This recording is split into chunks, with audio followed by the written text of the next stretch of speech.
Okay, so hello to everyone tuning in for this discussion. I'm Chris Krause from the Future Food Institute, and we're here today to celebrate World Food Safety Day, a joint initiative of the Food and Agriculture Organization, FAO, of the United Nations, and the World Health Organization. In these discussions today, both from Japan and from our Future Food headquarters in Italy, we're aiming to draw attention and inspire action to help prevent, detect, and manage foodborne risks. For this session from Japan, we're mainly going to focus on building and maintaining food systems that are safer for consumers and the environment, with fewer manufactured toxins and less waste. And to discuss these topics, we're honored to be joined by Miyoshi Satoko, who does a wide variety of work in food and agriculture, both here in Japan and globally. Much of her work focuses on organic agriculture, as well as social movements and initiatives to support organic producers and promote sustainable lifestyles. So thank you very much for being with us today, Miyoshi.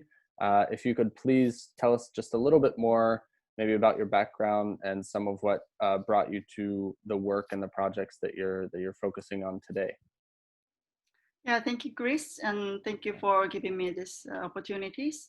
My name is Miyoshi. I am a Vice President of IFOAM Asia. IFOAM is International Federation of Organic Agriculture, where the nonprofit and NGO worldwide movement organization and promoting and uniting leading organic agriculture in the world. And basically I'm working for Asian region, and I live in Japan. And when I think at the beginning, it's when I was a little, since I was a child, I have interest in the environmental issues. And when I went to college, I was studying social movements. And for my interests, environmental issues, I chose organic movement as a sustainable agriculture, sustainable food system, what would be the sustainable lifestyle could be. And since then, I just work for organic movements, mainly nonprofit organizations, and do many works for volunteer works or networking, just, joining with young people. And that's kind of my life work to work, do Cool. that. Yeah, and I do a lot for certification, organic certification. I used to work for certification body for organic food. And now I also have a title of GOTS representative in Japan. GOTS is a global organic textile standard. So it's organic textile, like fashions or home textiles and all that. We set standard for textile, or the organic standard for textile. Yeah. Okay. And GOTS operates, and does GOTS operate worldwide? Is that what you said, or? GOTS is also a non-profit and non-governmental organization, and we register in Germany. But we are active in worldwide. It could be used in any places in the world. Yeah. Okay. Cool. So I guess thank you for a bit of the background. And I think it would be interesting to know a little bit more about some of what it looks like from the day to day or week to week, about maybe helping some of the food producers, farmers in Japan to start to transition to more natural and organic methods. So kind of a few past examples of that, or current ones that you're working on, if you could kind of speak to some of those.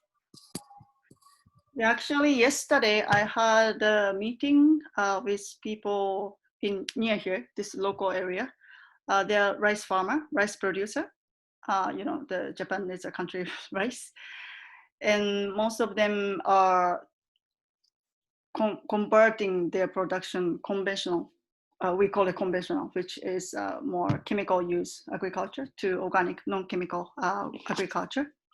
And they're, old people, I wouldn't say old, but senior people, maybe 50s, 60s, or some people more, much more. But they're interested in to not use chemical, and they're learning. It's quite new thing for them. but they're very passionate to learn. Or yeah, it's new thing. But the teacher is really brilliant teacher how to make rice, produce rice without chemicals. And Mm. it's quite a movement. It started from a few years ago, but now it's quite it's fun movement to see those people really knowledgeable and professional rice farmers. They have been farming or producing rice, decades, and now they're turning into organic agriculture. And I respect those people because they know how to farm. So they Mm. know the plant, they know the environment, they know the water, they know the climate. Mm. And so once they understand how it works, how organic works, they are professional. They can do Mm. it. So Mm. a lot of times I see a lot of conventional farmer has mindset. They feel they must use chemicals in Mm. order to produce decent food or something they can sell. But Mm. it's I think now we're proving it's just only mindset, it's misunderstanding. And once they can find what they understand how it works. I think a lot of people are interested in to Mm. do that. Yeah, Yeah. farming without chemicals. Yeah. Cool. Yeah, that's that. I want to come visit with you at some point and come check out Yeah. some of these farms would be really cool. Mm. So what are some of the, when you go and speak to some of the farmers, like would it be mainly like yield and that they're kind of most concerned about, and pests, and kind of, can you speak to like what are some of the reasons why some of these like rice farmers or other farmers don't just 100% immediately kind of switch over to kind of organic, more natural production? Mm. From my experience, I feel they don't have support, Mm. or the method of farming is not established. It's not for example, those people who use chemical, there are Mm-hmm. people who sell chemicals. They will teach you Mm-hmm. how to use it, how much to use. In Japan, unlike some other countries, almost everyone can read Japanese, and Mm-hmm. they understand what the chemical instruction says. So they Mm-hmm. follow. So compared to some other places, the quality is high, even though how they use the chemicals. Mm-hmm. And the quality of crop is high, and the consumer expectation is high. Mm-hmm. So a lot of consumers, I think, consumer want the let's say leaves or vegetables without any bug bites Mm. or weird shapes or Okay. shiny, they want shiny vegetables. And I Yeah. think consumers and more they have distance from farm. So a lot of people don't know what exactly looks like in the farm. They don't even know how to grow. They don't even know where they come from, Mm-hmm. and they only care about the price. And when the consumer wants only cheaper and decent shape of the vegetables, the producer must answer to that, right? So Mm-hmm. for those people who need to produce the huge amount or same shape, they need to Mm-hmm. use some fertilizer or chemicals. So the way that it's sometimes unnatural. They Mm. require to be unnatural. Yeah, it's Yeah. yeah, that's an interesting like kind of concept, which you want wanting uniformity in something that's supposed to grow naturally, and Yeah. the irony being, having to manufacture it or alter something from Mm-hmm. its natural state. We're Yeah. talking about Food Safety Day, actually makes it oftentimes less safe to consume. So Yeah. Yeah. yeah, so it's a mindset shift that needs to happen on the place of on the part of the consumers as well, in order to Yeah. drive the demand. Yeah, yeah, kind Mm-hmm. of more understanding of where all of our food comes from. Right. Yeah. Yeah. Yeah. Yeah. Yeah. um And you touched a little bit on kind of the use of chemicals or pesticides in Japan. I think maybe outside of Japan, even within Japan to an extent, not a lot of people know, kind of compared to other countries, or I guess compared to some agricultural systems in the U.S. or in the U.K. maybe, what the status is for manufactured pesticides and fertilizers maybe in Japanese farming systems. Can you speak just a little bit to that? Mm. Yeah. Maybe I can start with Japan has a long history of organic farming and also natural farming. When you say natural farming, it's kind of Japan is kind of birthplace of the natural farming. There are Fukuoka-san, which is very famous natural farmer in the history. So Japan is very rich in nature, and the climate is very good for farming. Unlike some places very dry or very the soil surface is really thin. So, and we are rich in water. It's very good for farmers. It's very good land we have fortunated. So, but at the same time, when you use the chemical and fertilizers, they can wash out, because water is flowing all the time, and we're the island and it's close to ocean, and you don't really see the outcome of like a soil deletion is much less compared to European countries or some other places in like close to desert. It's severe, but in Japan we have rich soil, and if even you use the chemicals or fertilizers or pesticides, they observe and they can make it natural again. The soil have a power for it. So in actuality, I think a few years ago, China became the top, but for a long time, Japan was the top user of the chemicals as a quantity of agricultural chemical use. So we have been used a lot of tons of chemicals in our land. But I think at the same time, there are many people who practice without chemicals. And I think now, maybe, for example, the neonicotinoid pesticide, it's a pesticide and it's really influence to the insect. It killed insect, especially honeybees, the bees, very important insect for crop, then pollination. And those pollinators is dying. So EU and even US, they banned the use of neonicotinoid, but in Japan, we still use a lot of neonicotinoid chemicals, and even sometimes it increased the amount of chemicals. So, that sense, I think Japan is kind of behind in to cautious about the ecosystem or how to use the chemicals. Yeah. Okay, got it. Okay.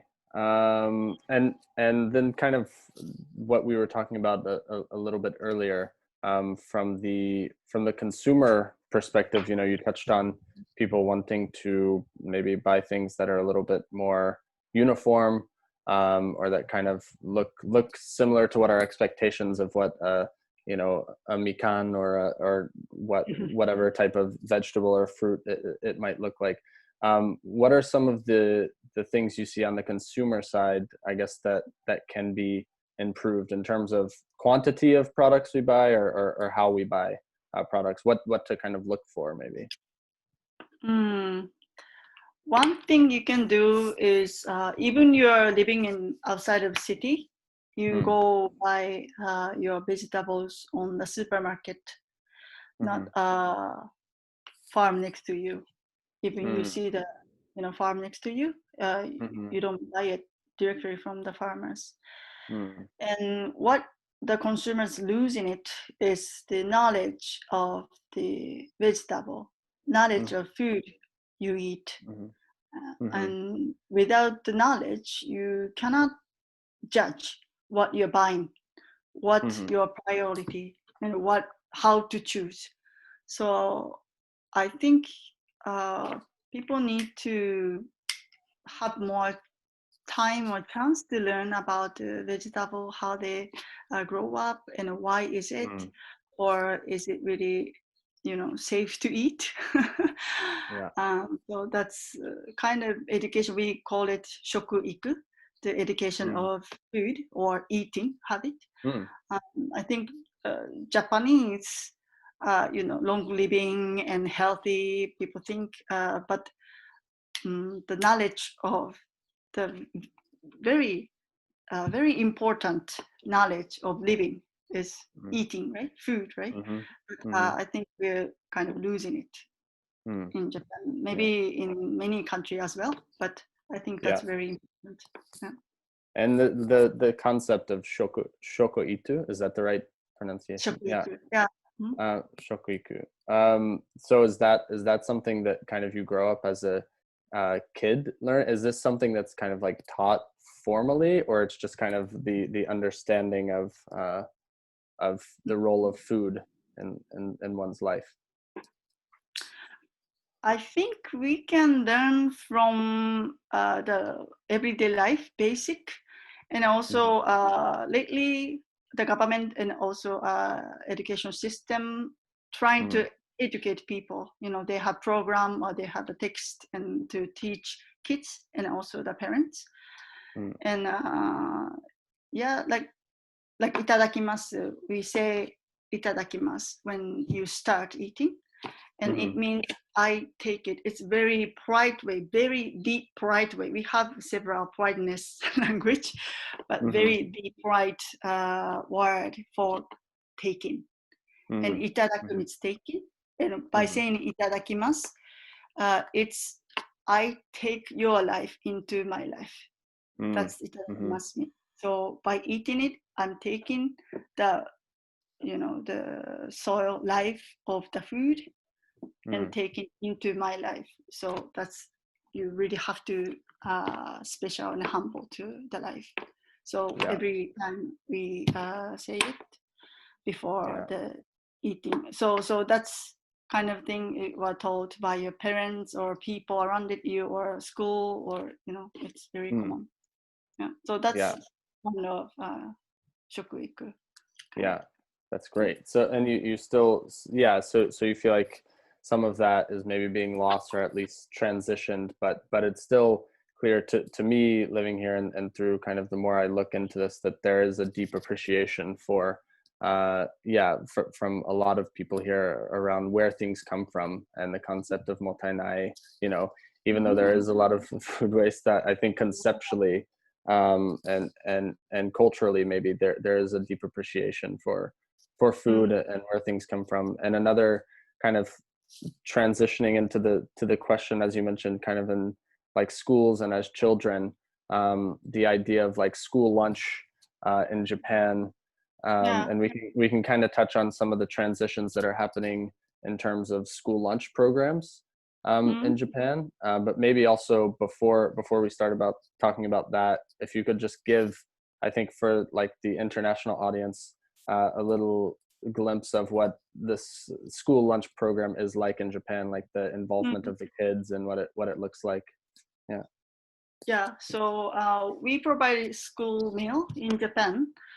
I work for IFOAM Asia, and IFOAM Asia has the project called ALGOA. It's Asian Local Government for Organic Agriculture.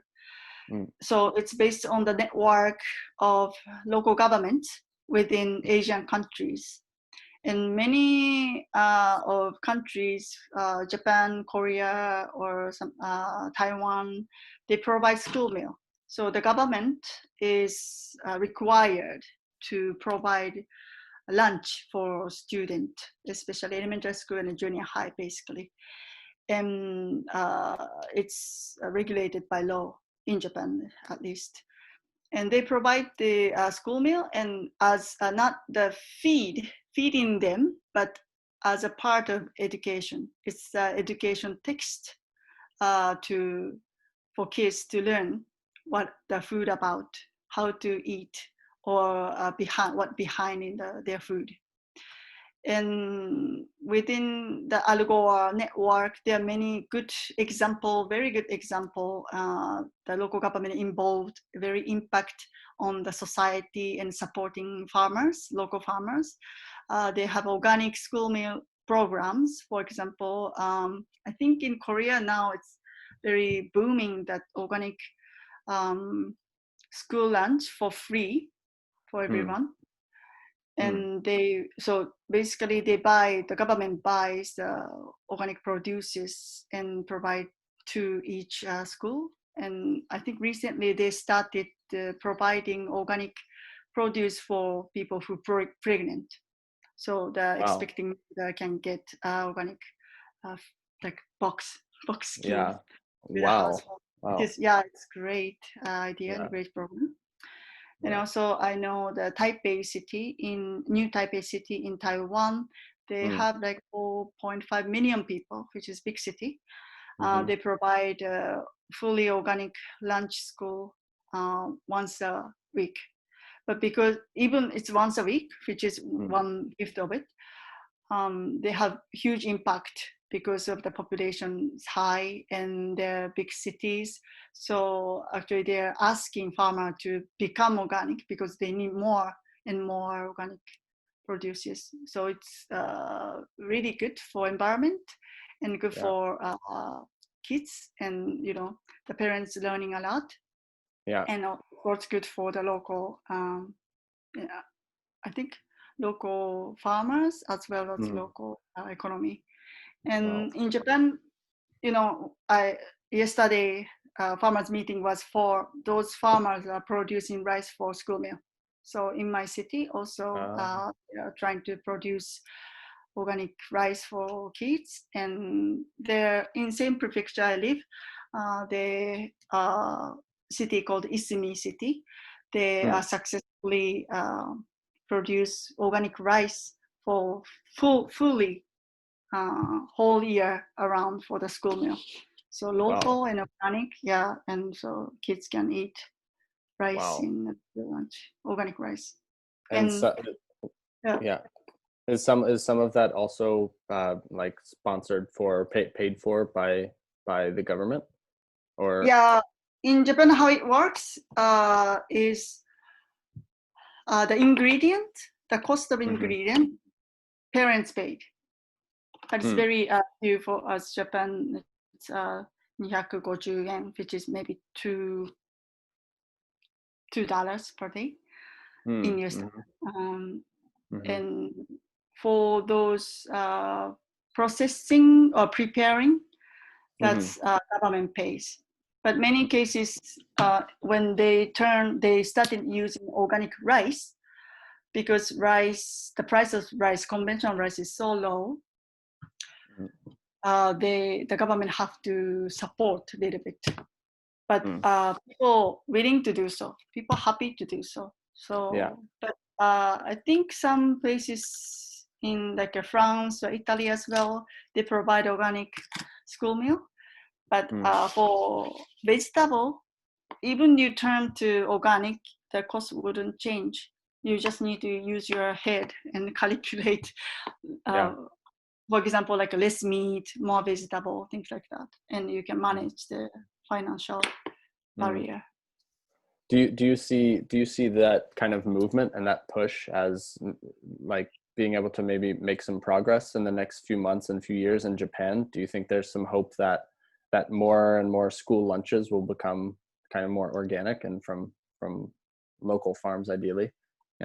Yeah, I definitely passionate to support, and I'm working on. And I see a big potential to it because even after Corona, people are focusing on local economy and what's being local, and what to eat, what would be safe, and what you can support your health. And it's food. Choosing food is one of the best practice I think you can do. And if you have knowledge or your immune system be activated and things like that. And one thing about organic is transparency. So Mm. as I keep saying that a lot of consumers don't know where your food come from. Mm-hmm. And when you go out and eat, you don't know how they produce and where they come from. But Mm-hmm. one thing about organic, and you know how to produce, right? They Mm-hmm. have a standard, at least in Japan, and you know what's the minimum standard and where they come, and usually you know where they come from. Yeah. And especially school meal, a lot of times the local farmers are producing. So you can have a lot of school provides the invite the farmers to the school, or the kids go to the farmland and they Mm. know how, they learn Mm. what's the field like, or what farmers doing in the field, and they Mm. have communication and they have more appreciation. And yeah, so a lot of times I see, as a result of changing the school meal to organic, before kids left a lot of food, so they didn't finish the Mm. food. But Mm. after they started organic, I believe not only because of taste, but Mm. also they appreciate more. So Mm. the food loss was way low. So a Mm. lot of principal of the elementary school or even mayors, they're really happy that they have no food left. Mm. So because it's a garbage and it costs a lot for local government as well. So Yeah. it's Yeah. really good thing. Yeah, Oh. Oh, cool. Yeah. Thank you. Thanks for sharing. Um, sure. yeah. And actually, can you just tell us quickly about? I think I'm not too sure like how it works in other parts of the world. I grew up in the U.S., but Mm. from what I understand and from what I've seen, a lot of the school lunches in Japan, the kids are very involved. So there's like different kind of shifts each day for what Yeah, for what different groups of kids will take care of, and they are serving their classmates, right? Usually, yeah, and yeah. and then Right. recycling. And yeah, can you tell us a little bit about, yeah, for those who don't know, kind of what that looks like? Yeah, so school meal, those food were prepared either within the school building, Mm. or we call a school meal center. Mm. So either the center will provide to the school, or the school itself provide to the classroom. Mm-hmm. And they eat in the classroom on the same table.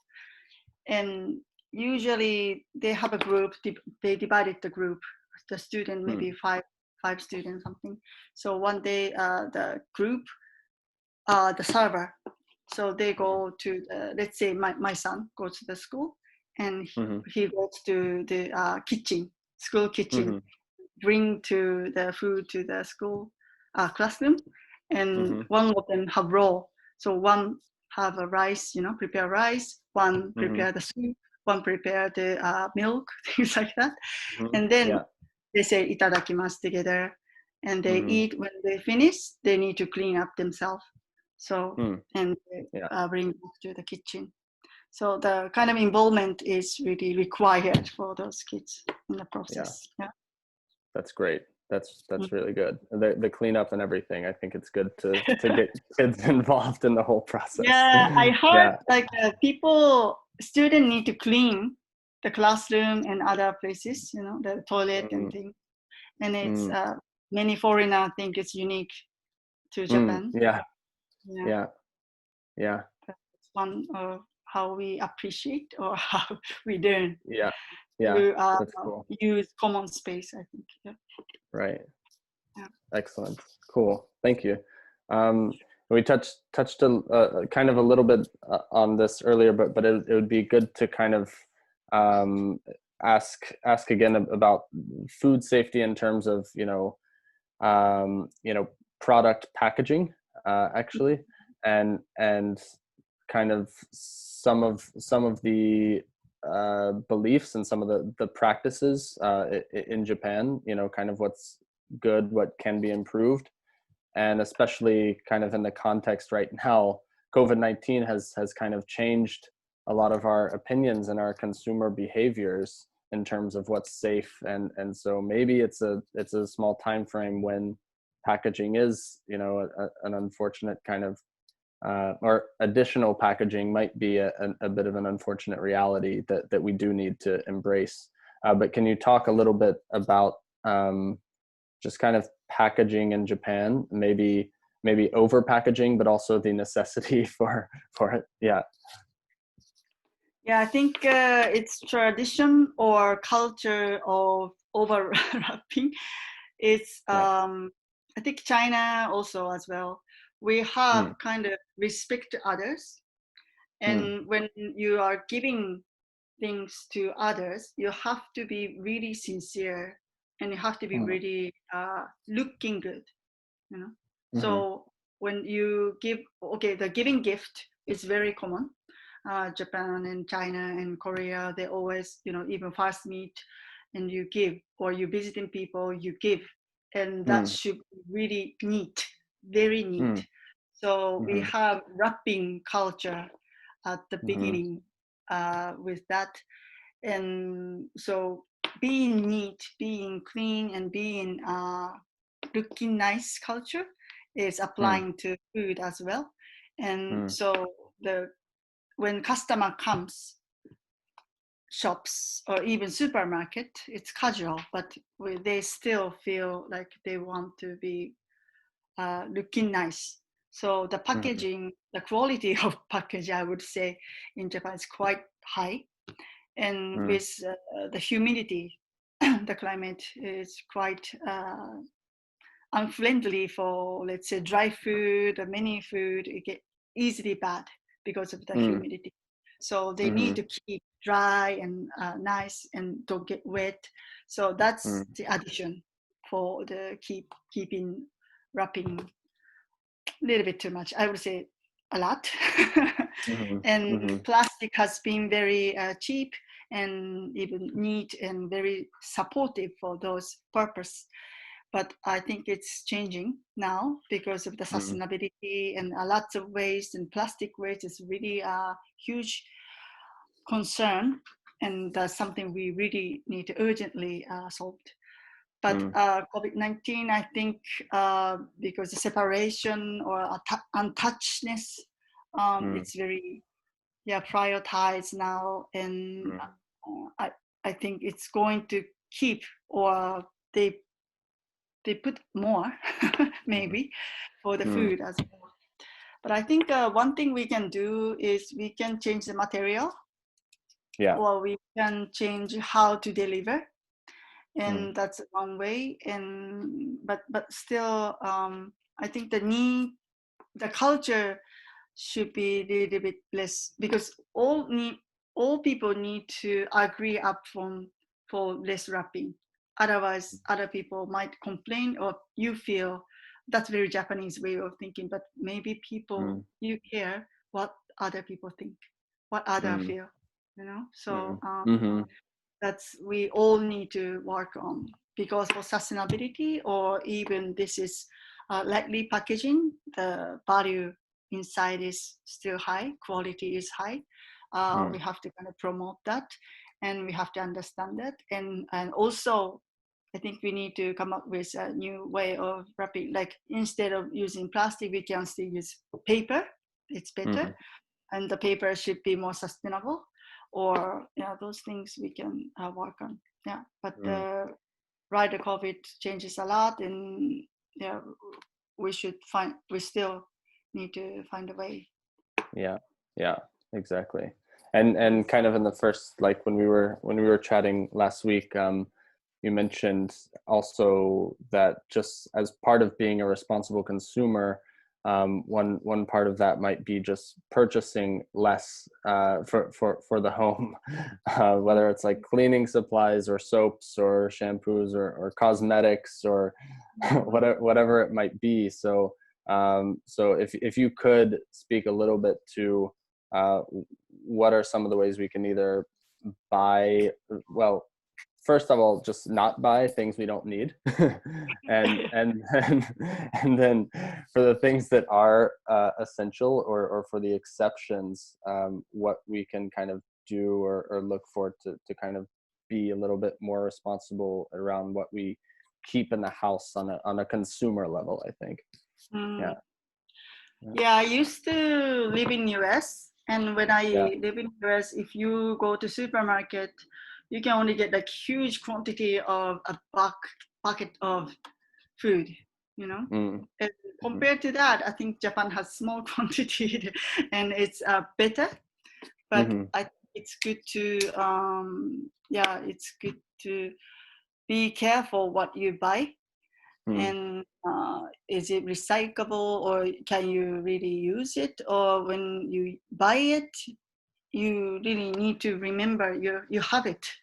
Mm. Because I know a lot Mm-hmm. of people forget about you have it and you keep buying, and Mm. you have like 3 kind of ketchup or something.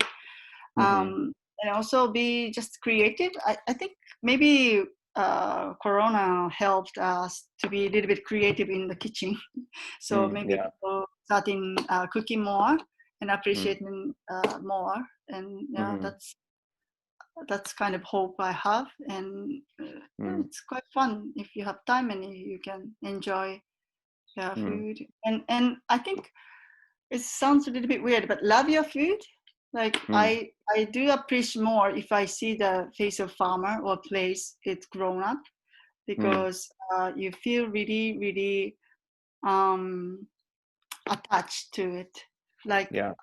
I I buy rice from a farmer and they use duck to weed control, Oh yeah. and Yeah. I get the kind of sausage. End of the year they kill Yeah.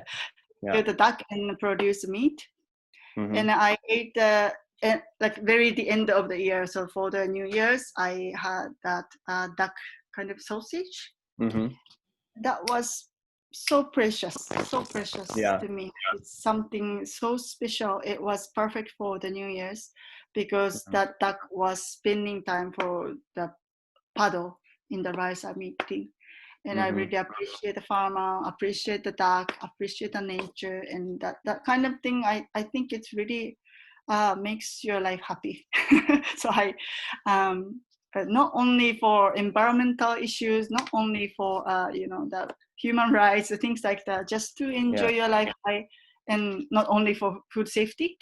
I Mm-hmm. think I strongly recommend to know more about your food, because Mm. that's makes your body and your life, so Yeah. that's one Yeah. thing. Maybe I'm a little bit Yeah. out of topic, but yeah. No, no, no. That's fine. That's fine. It's good to. That's a really important kind of reminder and message, and that Yeah. getting more connected with our food isn't just the right thing to do environmentally, but also from a, you know, emotional, maybe spiritual, maybe Mm, standpoint, or connectedness, a sense of connectedness, like standpoint. It will benefit your life, from everything I've seen. Yeah, mm. growing some of my food and then visiting some farms as well, and being more Yeah. connected to it. Yeah. It's fun. I think more Yeah. people will start sowing seed and enjoy farm after this Mm. corona, and Mm. it's really good to attach to the land. Mm. And yeah, for the environmental issue, I think we have a lot of the soil. There's a one initiative maybe I can introduce that called Four per Mil. After I think COP21, it started from initiative from French and German government. I think Minister of Agriculture, they started the initiative, and Mm. basically what it says is because of the climate change is from the carbon, and if we use soil to store the carbon, we Yep. can make a solution for the climate change, because the soil can contain a carbon and Mm-hmm. nitrogen, those gases, emission gases. Yep. And to do so, we need to store the organic matters within the soil. So not instead of spraying or using the fertilizer, chemical fertilizer, which creates more emission, Mm.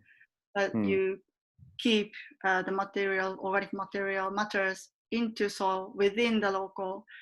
Let's keep the carbon Mm. into the soil. So it's not only farming. Farming can harm the environment, but farm Yeah. can save the environment. So that's the very Exactly. matter of how, and what to do. So that's the important thing. And I think we all need to know more. You know, we need to Yeah. start, we need to be interested in what you're eating, where they come from. Mm. And that help, I definitely believe that helps your food safety, security, and your autonomous of living. And because you can judge, by knowing you can judge, and Yeah. you know. And what So was the name? Sorry, what was the name again of the initiative that I you called mentioned? 4 per meal, 4 as 4. Meal is 1,000. Oh, You can search or you can provide okay. the information. Yeah, we Yeah. can provide the link. Okay. Okay. Yeah. Very, very good. Okay.